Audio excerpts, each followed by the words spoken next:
Shalom keluarga damai yang terkasih di dalam Tuhan. Bagaimana kabarnya pada saat ini?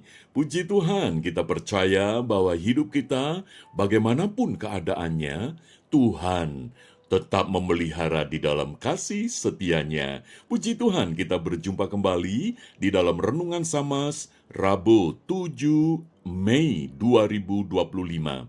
Keluarga damai, mari kita menyiapkan hati, kita berdoa.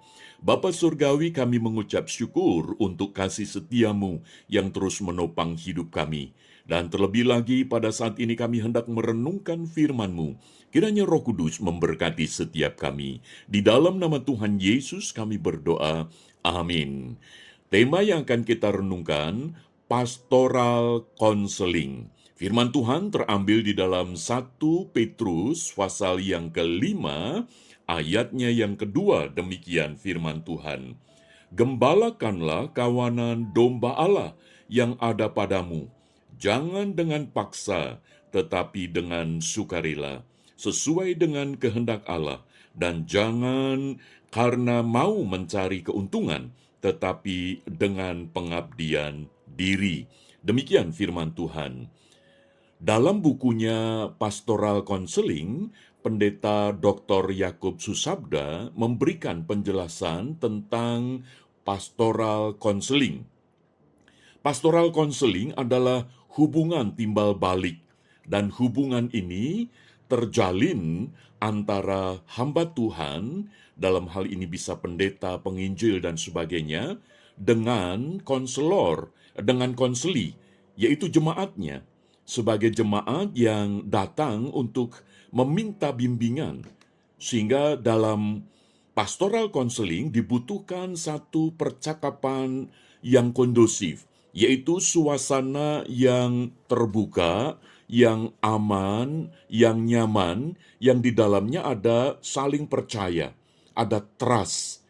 Sehingga ketika jemaat meminta untuk bimbingan di dalam hal ini dalam konteks pastoral, maka jemaat sebagai konseli ini akan bisa mengungkapkan secara terbuka apa yang sedang dialami.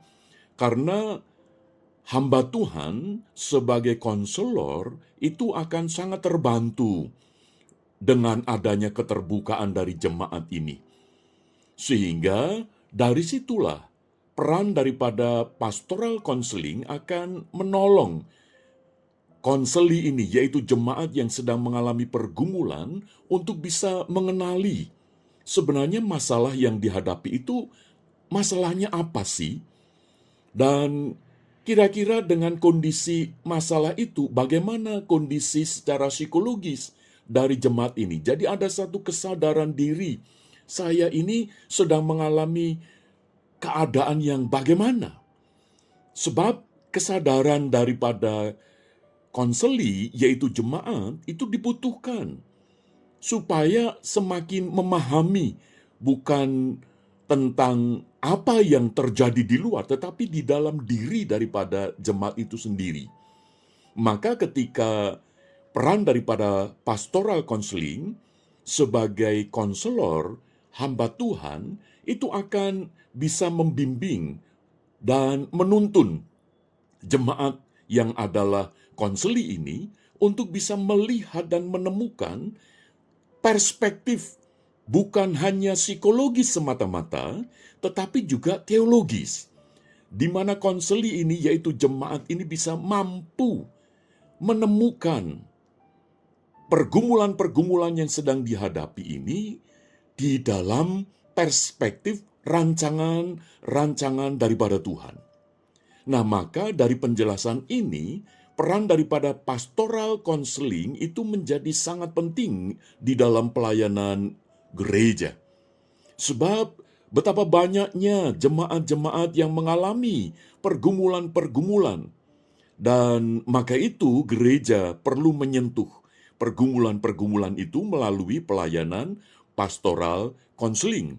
Maka itu tidak heran di dalam surat 1 Petrus pasal 5 ayat yang kedua ini, Petrus menasihatkan kepada para penatua di jemaat pada saat itu untuk menggembalakan kawanan domba Allah.